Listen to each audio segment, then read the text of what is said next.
Can I send a message to the Christian community then? Yes, you can. Accept homosexuality. Let me ask you this. Should we... Love your fellow human being, whatever sex, whatever race, whatever gender they are. We would agree with love your fellow human beings. Does that mean we should allow polygamy? Why not? Yeah. What about animism, where they marry a lamppost and have sex with a...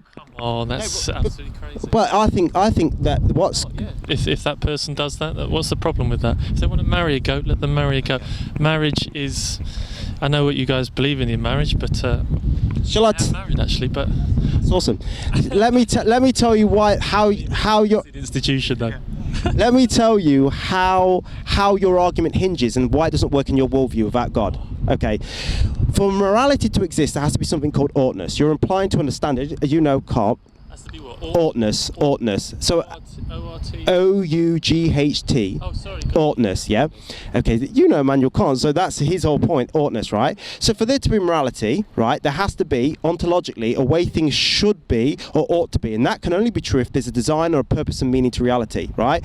And the whole point is that Christians they hold sex as sacred. They believe there's a purpose to sex, and they believe there's a purpose to community, and they believe there's a purpose to marriage. So what we're against is the brokenness of that happening, right? But for a person to argue against it, they would first have to have a worldview that can ontologically prove ought-ness, and then they would have to have an epistemological position to show how you quantify it. But to me, the only position for why we ought to do anything can only be true if there's a God, because what you're implying is there's a design, there's a purpose, and there's a meaning to reality, and that can only be true if it's transcendent and it's from a personal being. And so the point of the matter is, if we ought to do anything, we ought to get our standard from that transcendent position.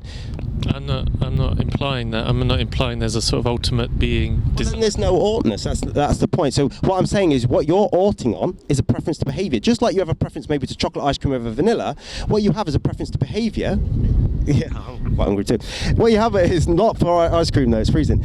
But what you have a preference to is behaviour, and what you're doing is you're saying we ought to do this, but then there's nothing more to back up that ought in your worldview other than a deterministic chemical position of your preference to behaviour, just how you might have a deterministic chemical predisposition to a certain flavoured ice cream.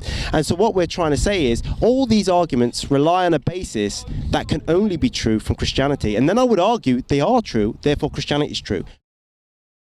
I don't want to offend you, but I have a sister who's gay. And you don't know the struggle she's been through from people who are telling her that she's gonna go to hell for, what, loving someone? And where are these two gonna go if I pull the trigger?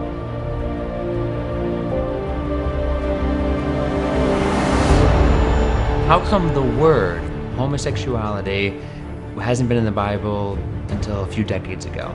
And if homosexuality is such an abomination, then why is the word abomination used to describe eating shellfish? And if God is love, then